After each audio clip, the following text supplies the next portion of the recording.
Well, good evening, everybody. Welcome to the Universalist Convocation Vespers for October 1st of 2025. For those who do not know me, my name is Derek Parker. In these circles, I'm best known for being the minister at the Universalist Church in El Dorado, Ohio. I also have a much larger job as chaplain to the Friends Fellowship community in Richmond, Indiana. It is a Quaker-run retirement community. I also have a little itty-bitty Tuesday side job as interim executive director for a nonprofit in Richmond, Indiana that provides emergency utility and rental assistance to families in crisis. And if that wasn't enough, I'm also working on a doctoral degree in religion and the humanities through Harrison Middleton University, which is located in Tempe, Arizona. Tonight's order of service is what is known as a spoken liturgy. This is more common in our brothers and sisters in the Episcopal and sometimes the Roman Catholic Church. There is no music. Uh, there will be no music. I will not inflict singing on you, or at least my singing. Um, there are some responses.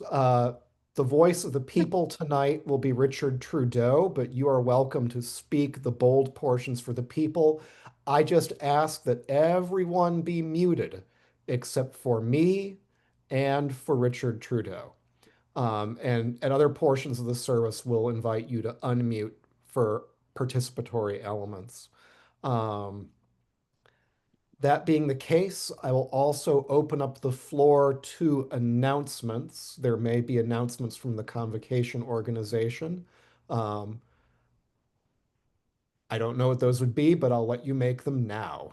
Well, this is not an announcement, but if people don't want to see everyone's face and would like to see just Derek's, if you go up into the upper right corner of your screen where it says View, you can choose Speaker View or Gallery View, and choose Speaker View, and then you'll just see Derek and not the rest of us.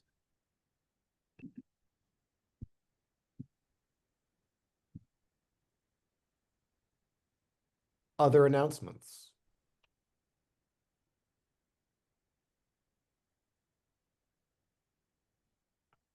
Hearing none, we'll begin Vespers for tonight. Uh, I'd ask us to call one another to worship with the words that are on the screen share. Enter into the spirit of this assembly. And Richard, you'd be the next in the bold. In love and charity with all people. Draw near with reverence, faith, and thanksgiving. And accept the fellowship of human souls as our comfort. Let us rejoice in the pageantry of autumn. Let us rejoice in the wonder of mystery, the appeal of beauty, the challenge of goodness, and the sacrifice of love. Let us rejoice in the sacrament of work, through which we have fellowship with untold millions. Let us rejoice in the unbought privilege of life, wherein human souls may attain eternal worth and where great dreams become reality. Amen. I invite us into a time of joys and concerns. This is a point where you can unmute yourself and share whatever joys and concerns you may be holding in your heart tonight or that you bring from your faith communities wherever they may be in the world. What joys and concerns will we share tonight?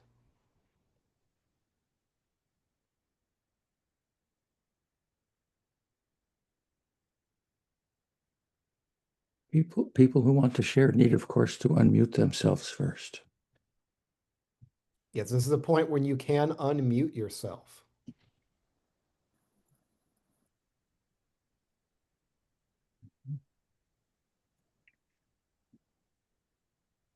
I'm Donna Simonton. I have a joy that's going to sound like an announcement.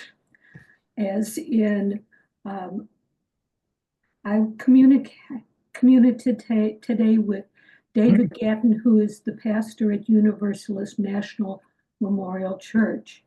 And he has agreed to be the speaker at Vespers next month, which was an opening. So I'm very pleased that that will occur. I was looking after I found out that he was going to be doing that to see when he first became pastor at Universalist National Memorial.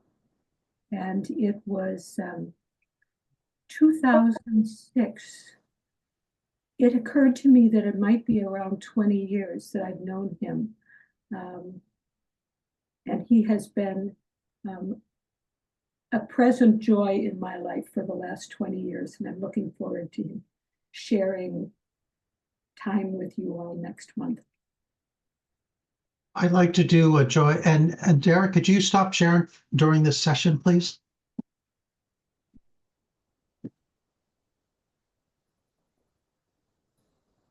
Well, I'm reaching out and I'm giving Donna a hug because I didn't know what we're going to do with November. So thank you so much for securing that speaker.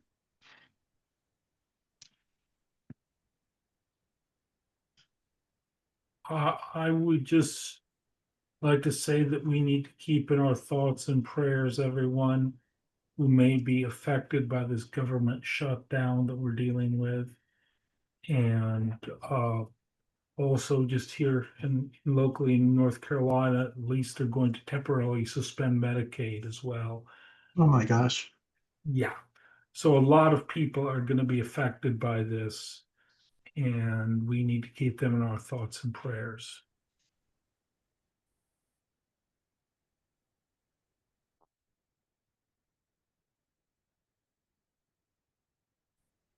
I'm going to ask you to hold in your hearts a friend of mine and colleague who none of you will know because he's a Quaker minister in the tradition that uses pastors. His name's Chris.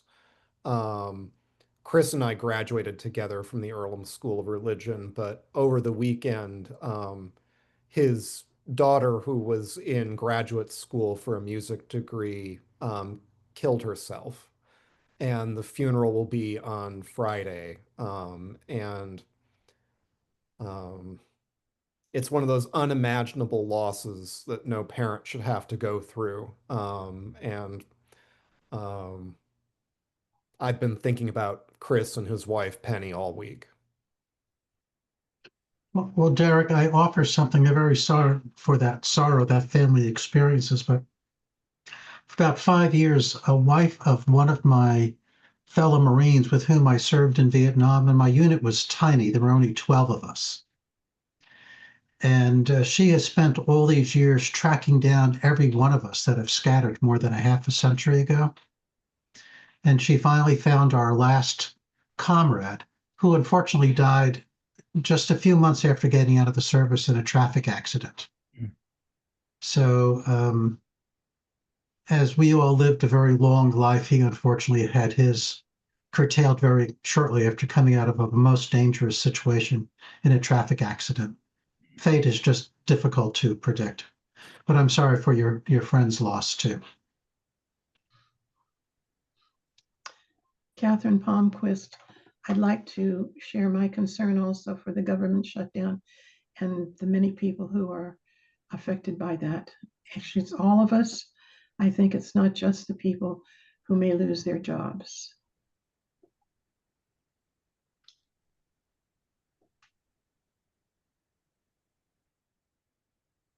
Good evening. My name is Cynthia Bradley, and I am a member of the Unitarian Universalists of Mount Airy here in Philadelphia. So my joy is, one, to see Jim Sims on the call because I know him from the TPUC. I don't think I've met any of the other people here. And I have not attended any of the Vespers, but I made a point of being here this evening for many, many reasons going on in my life. Last week was a lot. There was a cat who had been in our lives, my family's life, for about 15 years, and she had to leave us. So that's very sad. It's not a human being, but she was a gorgeous girl. And there were a lot of other little things. The government notwithstanding, I was just surprised to get mail today. I'm like, oh my God, is the mail going to come? They're federal employees. You never know. These are very trying times, but I wanted to introduce myself to everyone. I'm here in Mount Airy section of Philadelphia. It was a gorgeous first day of October, and I'm very happy to be here. So, namaste. Welcome, Cynthia.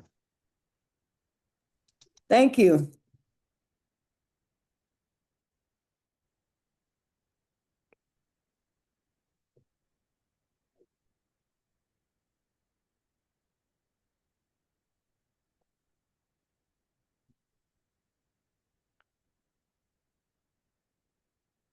Any remaining joys, any remaining concerns?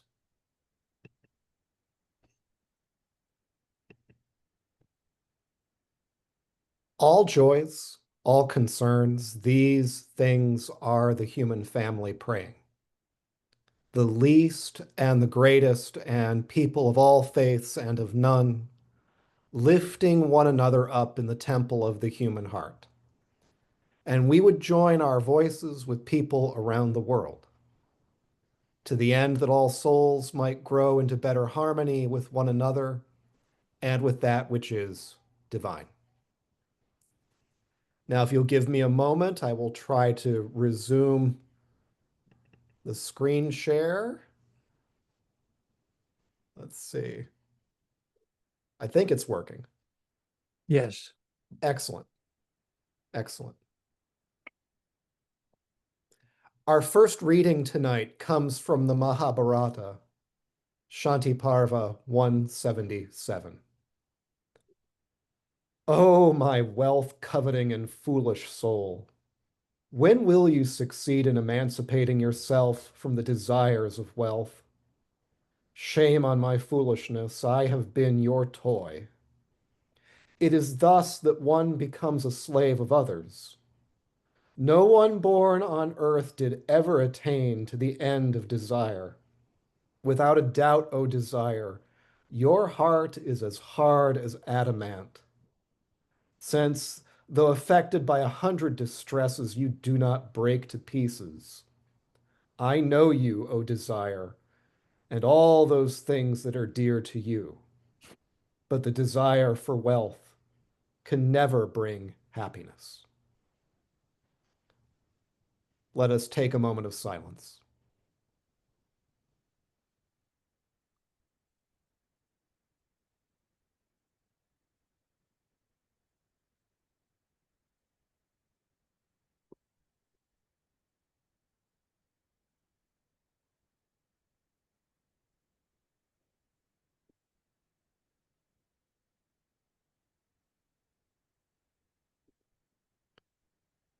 The second reading appointed for tonight is from the Gospel of Luke, chapter 16, beginning at verse 1. Jesus also said to the disciples, there was a certain rich man who had a steward, and an accusation was brought to him that this man was wasting his goods. So he called the steward and said to him, what is this that I hear about you? Give an account of your stewardship, for you can no longer be my steward. Then the steward said within himself, what shall I do? For my master is taking the stewardship away from me. I cannot dig, and I am ashamed to beg. I have resolved what to do, that when I am put out of the stewardship, others may receive me into their houses. So the steward called every one of his master's debtors to him and said to the first, how much do you owe my master? And he said, 100 measures of oil. So the steward said to him, take your bill and sit down quickly and write 50. Then he said to another debtor, and how much do you owe? So he replied, 100 measures of wheat. And the steward said to him, take your bill and write 80. So the master commended the unjust steward because he had dealt shrewdly. For the sons of the world are more shrewd in their generation than the sons of light.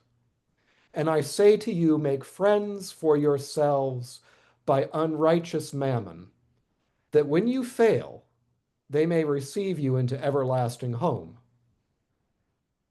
The one who is faithful in what is least is faithful in much, and the one who is unjust in what is least is unjust also in much. Therefore, if you have not been faithful in the unrighteous mammon, who will commit to your trust the true riches? And if you had not been faithful in what is another's, who will give you what is your own? No servant serves two masters, for either he will hate the one and love the other, or else he will be loyal to the one and despise the other. You cannot serve God and mammon. Another moment of silence.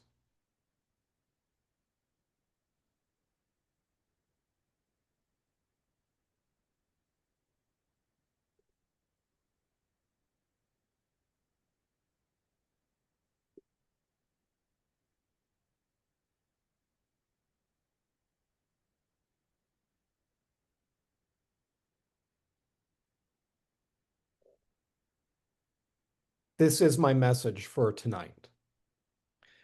There's something rather curious that happened in North America during the time period between the War of 1812 and the Civil War. And the long-term effects on our religious culture are something we're still coming to terms with. During that time period, English translations of non-Christian scriptures became widely available to students and researchers at major universities like Harvard and Yale and Georgetown and eventually Tufts. These translations also became available to the more dedicated amateur student and reader of religion through major libraries in cities like Boston, New York, Philadelphia, and Baltimore. The titles included Eastern religious classics like the Mahabharata, the Analects of Confucius, the Bhagavad Gita, the Lotus Sutra, the Tao Te Ching, and the Dhammapada. Now, there were certainly problems with the quality of these translations.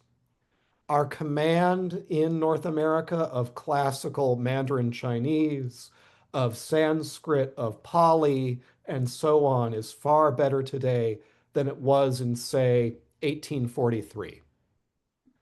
But the effect of even a poor translation was revolutionary.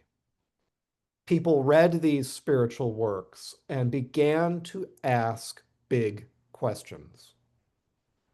For example, if nations that are neither Jewish nor Christian have their own scriptures, are they truly bereft of the work of God, which is what we've been told?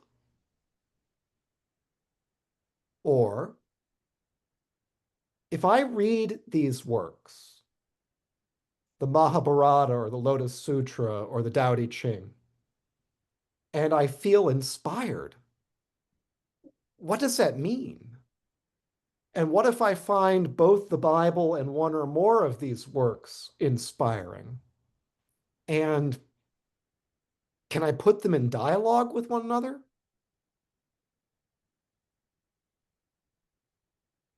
And is there a wisdom behind all these other forms of wisdom? Universalists, although not us alone, but universalists would wrestle with these questions for decades.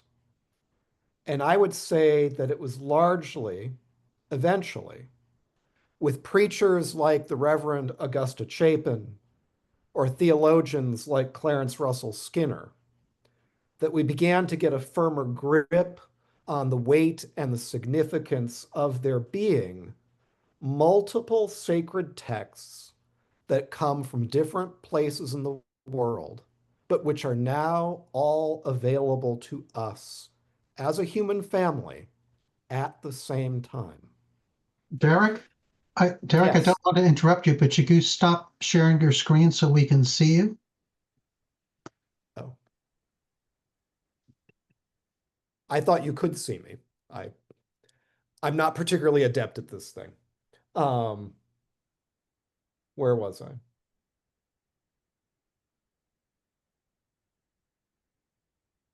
Yeah. Clarence Russell Skinner asked his students and the wider theological audience to consider the points of unity among religious traditions, to look for points of shared wisdom, common values, and even those fleeting things that Clarence Skinner termed universals. His universalism was not like the present paradigm, where quite often people will say, well, this person over there is a Christian, and that person over there is a Sufi Muslim, and those three people over there are Buddhists, and this lady over there is a humanist, and we all just kind of do our own thing, but we talk to each other. Skinner's frame is that we could endeavor to be more broadly human and more profoundly humane, and that these threads do not exist in isolation but form a global fabric. And universalism is a spiritual path that requires group spiritual practice, attempting to see the fabric as broadly as possible, as broadly as our finite mortal minds can grasp. A bit like the parallel advice from the Unitarians, James Luther Adams, asking the members of our tradition to be human and to be human more religiously. So today I'm going to shed some light for you on something I've long wrestled with. It has taken a global perspective, a kind of universalism for me to reach the beginning of a tongue-tip taste of an answer. I have struggled for a long time with the issue of wealth. I grew up in Oakland County, Michigan. Oakland County is the wealthiest county in the state of Michigan, and by some estimates, the 17th wealthiest county in the United States, which does strike me as strange. I didn't realize that growing up because I didn't grow up with much. For a period of time, food was insecure in my childhood home. I remember times when it would be winter in Michigan and my mom would have the heat turned down to 50 degrees. I also, though, remember multiple neighbors in our neighborhood who had vacation homes in places like Orlando or Palm Springs or Myrtle Beach. In my family, vacation meant going to my mom's parents' farm for a weekend or maybe even a week. I also remember in college reading a book by Ron Sider, an evangelical Christian author who in 1977 published his groundbreaking book, Rich Christians in an Age of Hunger. The book was updated and republished in 2010, and the statistic I'm going to reference probably still holds true. And that statistic is this: if you live in the United States or Canada or Western Europe or Japan, and you are somebody who has a bank account, you are likely to be among the 25% of the wealthiest people in the world. And that probably includes most of us on this video conference, somewhere in North America, and likely having a bank account.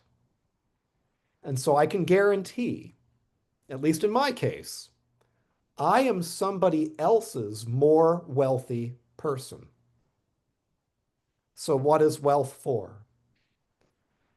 I've been in liberal religious circles, Unitarian Universalist, Quaker, United Church of Christ, and Episcopalian, long enough to know that in many of these communities, there is a habit among preachers to preach against wealth, which is a bit ironic because each of these Protestant groups I just mentioned, Unitarian Universalists, Quakers, United Church of Christ, and the Episcopal Church, on average, our members tend to have higher than median income. Now, any of us individually could fall anywhere, but on average, higher than median income. And a good number of our preachers preach reflexively against wealth, as if wealth made any one of us inherently sinful, wicked, and unclean. But what do we do with this once we realize that most of us are somebody else's more wealthy individual? Do we just trade the shame and the condemnation up the ladder? I think there's a healthier way for us to relate to the global reality that wealth is always an issue of comparison between people, and that inequality of resources is inevitable.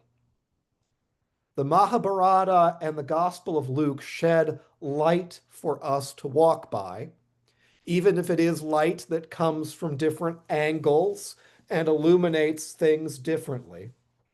There is something for us to see. The writer of the Mahabharata does not see wealth as the problem. It is our desire for wealth instead that makes us slaves to other forces. And Jesus, for his part, tells this really strange tale of a profligate steward who makes friends by giving away his master's wealth. And Jesus reminds us that we cannot simultaneously serve God and Mammon, Mammon being a deity of wealth. I want to put out there that wealth is not sin, but it can make the temptation a bit more difficult to manage. The real sin is becoming enslaved to our desire for wealth and choosing to allow the wealth to become our master. And when we walk away from those temptations, we are free. We are finally free to be less fearful of not having more. We are also free to be more generous with others. We are free to be more loving towards both our neighbors and ourselves, instead of being driven by hurtful acquisition or self-inflicted guilt and shame, which frankly never stays self-inflicted because there's always a temptation to pass it onward and up the ladder.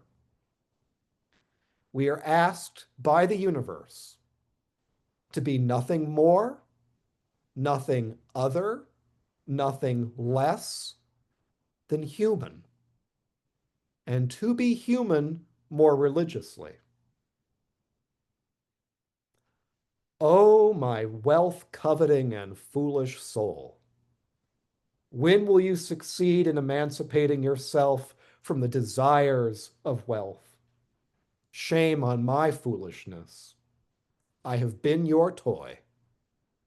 It is thus that one becomes a slave of others. So when you leave this gathering tonight, I invite you to step forwards into life. Life that is free, life that is more human, life that is more humane, and have a healthier relationship with wealth, whether it is your own or someone else's.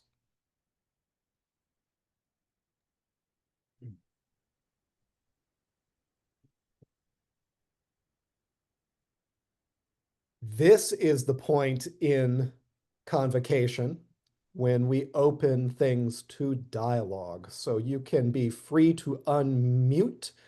Hopefully you have insights, questions, wisdom to share with one another so that we can continue to build up one another. What's on your mind tonight? One thing that makes this a little more orderly, if people use the raise hand feature at the bottom of the screen, that will first of all put a yellow hand into your window, and it'll put your window at the very front of the line, so Derek knows the order in which people have raised their hands.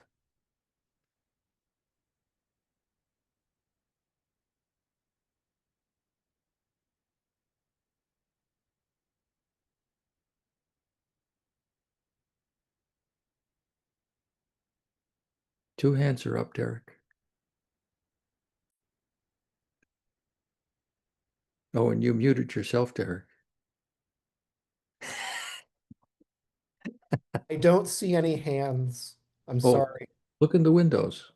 Can I you see? don't see any hands. I see you, I see Richard, I see Jay. It just keeps scrolling to the right. I see no hands. Cynthia Bradley has a hand up. Okay, well, Cynthia, please unmute yourself. Okay, I was thinking, first of all, I was trying to find a Bible around here, and I know there's several, but they're not at my fingertips, like, because I'm a UU, so I don't have it laying in my lap. But in any case, because I was going to read along with the Luke thing, and I had to go to a bookcase, and I got the New International Version, and I didn't know which one to pull out, so I left it over there. But what came into mind when you did the homily was like people would say, I grew up in South Carolina, so there's all sorts of stories here, which we won't get into now. Oh, here's my cat. In any case, it was like, money is the root of all evil. And then someone would come along and say, no, it's the love of money that's the root of all evil. And that was just permeating in my head as you talked about wealth. Well, I won't say obviously, but I did not grow up with wealth. I am very familiar with Michigan from having dated someone who lives in Flint. And so if your area was the richest part, I would think Flint might have been like the poorest part or close to it, particularly after the cars went away. And Cynthia, the difficult part is that the northern part of Oakland County butts against the same county that contains Flint. So Wow. these are direct neighbors. Yeah. So it's And all like right next to each other. well, Flint kind of goes over to Detroit and gets smashed in there, and yeah.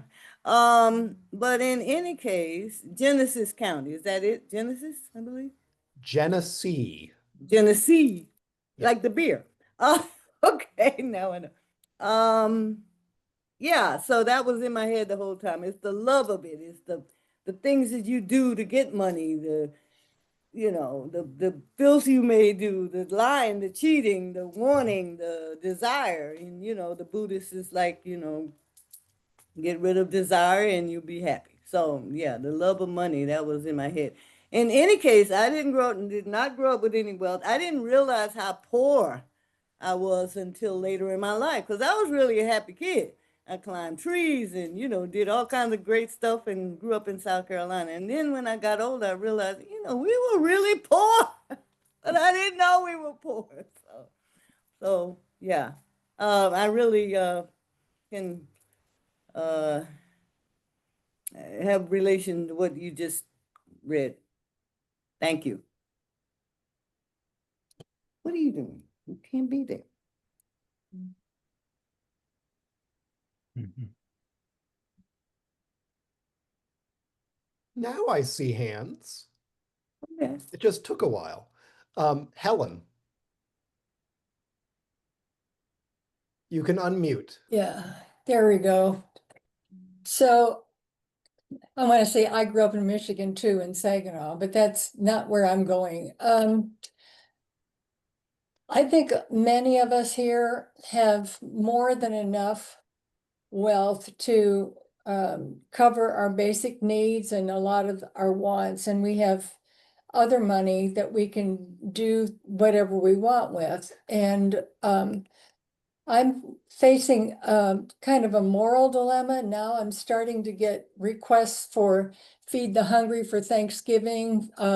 One example, one day earlier this week, I got 10 pieces of mail in my mailbox and 9 of them were asking for money. I get requests for money every day.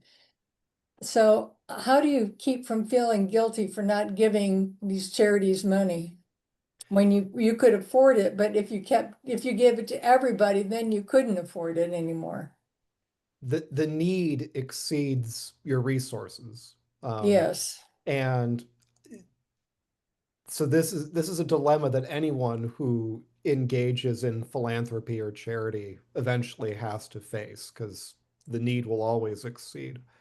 Um, because I've worked in fundraising for nonprofits, one of the things I would advise anyone to take some time on is what is a priority to you? What are the biggest priorities? Um, you may decide that 10 things are your priorities. So you'll have to distribute what you have to give among those 10 or 100. But the more of those you have, the more you end up spreading out kind of thinner. Mhm. Um, but a lot of it comes down to kind of your read on what are the priorities.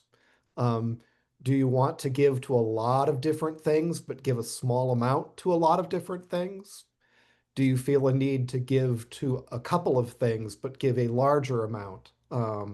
Because these things are very, very, very important to you.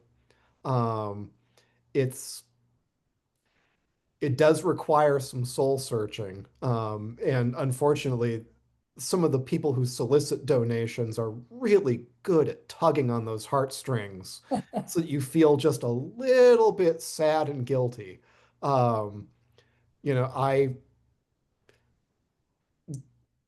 near me there is a animal shelter that I would love if I had more money to give more money to. But in my case, my biggest areas of outreach are to the nonprofit I work at, the church that I serve, and given the state of independent media where I live, Indiana Public Radio. But we all end up having to discern this for ourselves. So, Okay. not Well, easy. thank you. I know it's tough, especially one of the things after teaching school for a number of years and working in schools where kids would go home to a house with no food. Children being hungry is a thing that I'm concerned about, and there's a local organization that does help families with food and clothes and rent and that sort of thing that we give money to. But then I also get requests from other organizations that support children in one way or another, and it's really tough. I guess I just have to draw the line where I want the money to be spent. Yeah. It's hard. Yeah. But I commend you for giving it thought. It's better to be the person who thinks about these things than the person who doesn't give anything at all. Because you want to give. You're just trying to figure out Yes, where. right. Well, thank you. I see a hand from the LaPointes. Unmute yourselves. Are we unmuted? Yes, we're unmuted. You are unmuted. Um, uh, I I have a running problem with the Democratic Party. It's not a day that goes by that I don't get guilt trip uh, emails. You know, they know how to get your goat. You know, is Justin a Republican? You know, and I finally wrote back, you know damn well I'm not, or you wouldn't be writing me. But anyway, it's true. You have to focus on a few things. And as long as we have our tyrant in charge, there are going to be needs for things to counteract that. And it affects any number of things. It affects the environment, it affects wealth inequality, and the our freedoms being taken away from us. Some people are suffering more than others. I am so worried for the Hispanic community. They are going through hell right now, where I give what I can. But I'll tell you, some of these people who are fundraisers know how to lay the guilt on.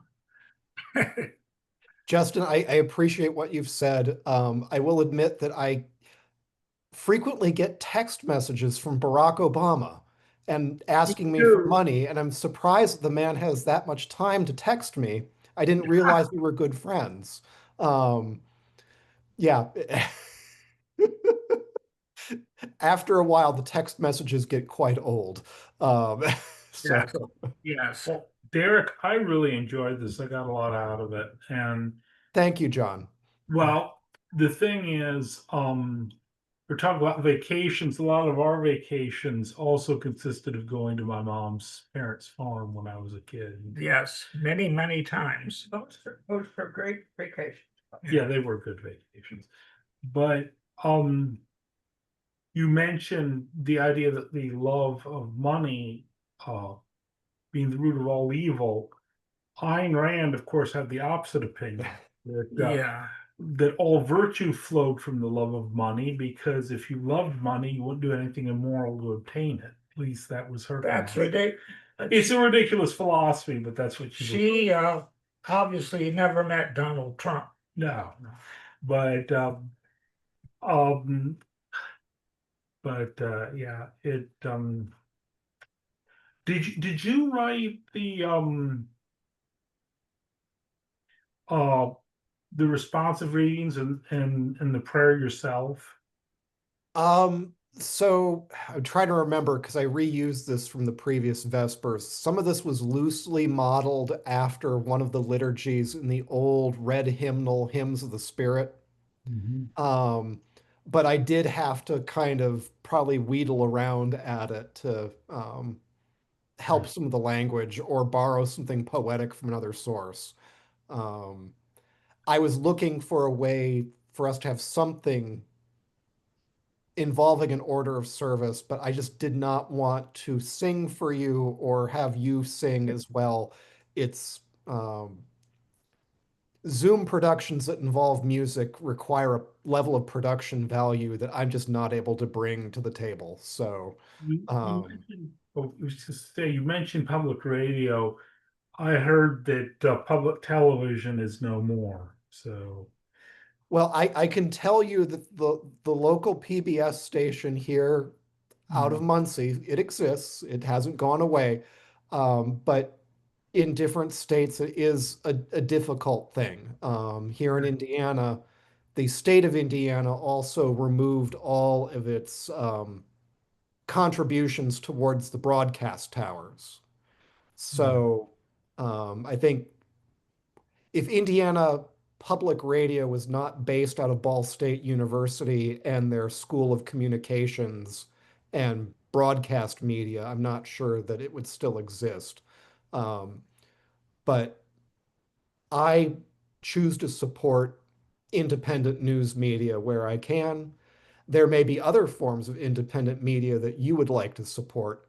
I'll also say, just put out here, that I enjoy reading the Christian Science Monitor.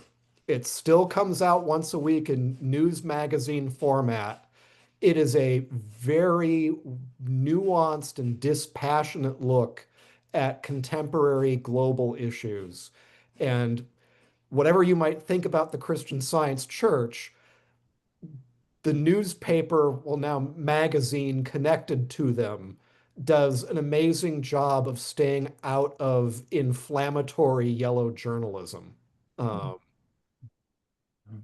thanks so much, Derek. so you're welcome. Donna, I think you are up next. Oh, I'm so confused. You know, when I saw your title when it first came out, I thought, I've actually never really thought about wealth or much about money because there's always been enough to be comfortable as I was growing up and certainly as I've been working. But what I've been really struck with in recent, probably the last couple of years, well, I have to correct myself. I've never thought about wealth, although the fact that I do have in the next room a whole shelf of probably everything that Ayn Rand has ever written. And I, at one point in time in my life, she was my God. Yeah. But having put that aside, in the last,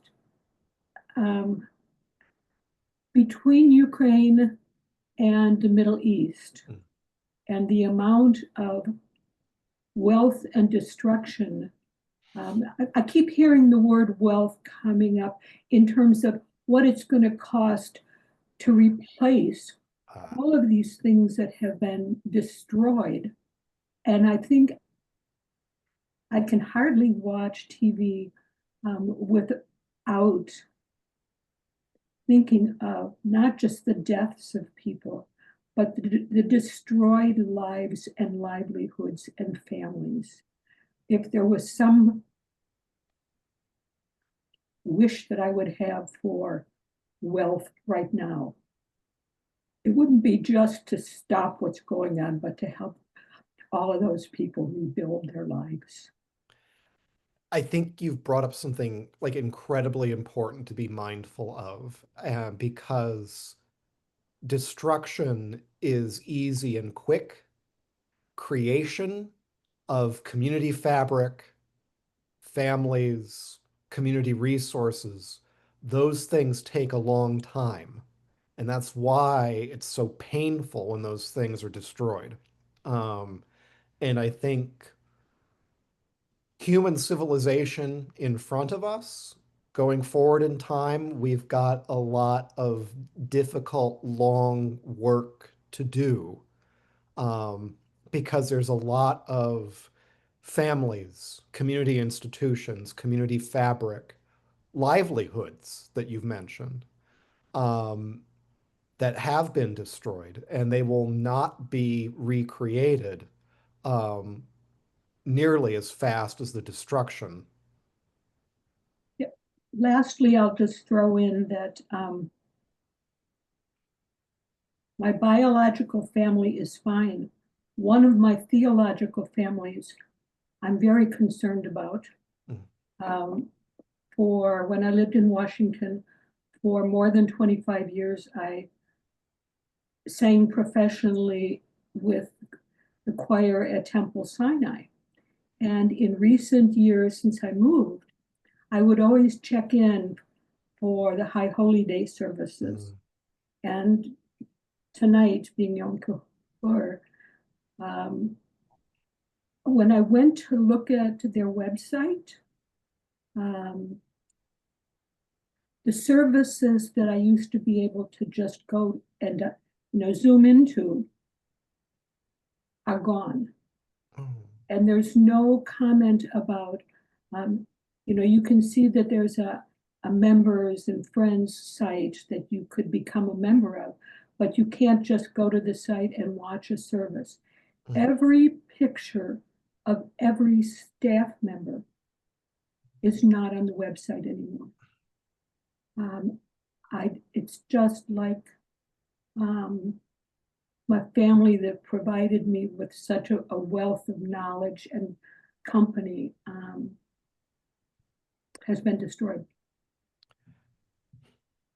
Donna, is this because of security concerns on their part, do you think? I'm sure that that's what it's about. Yeah. It's the closest, well, it's not quite the closest synagogue to the White House, but it's down the street from Politics and Prose, and a lot of government people attend, and And I think that they're also protecting their staff. Makes me very sad.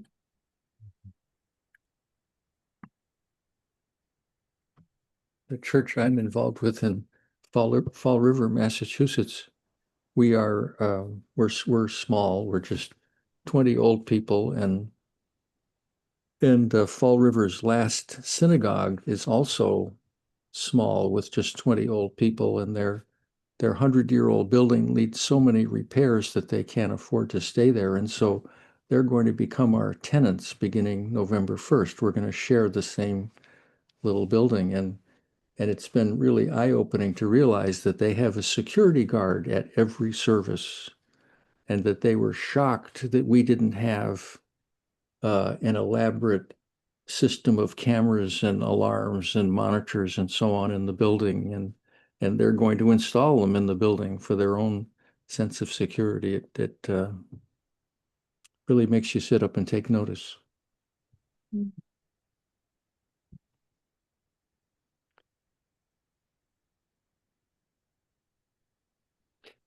Donna, thank you for reminding us about the needs and experiences of the Jewish community around us, especially on Yom Kippur.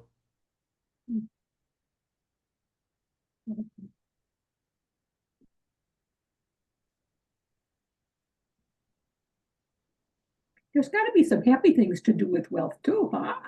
Wealth, wealth is a resource. You can use it for creative purposes. Oh, let me see. There's a little, let's see. James Sims says our small congregation outside Pittsburgh will begin locking our door after the start of our service, which makes me sad, but I also can understand why a congregation would feel a need to do that. It's a very vulnerable thing to be a faith community.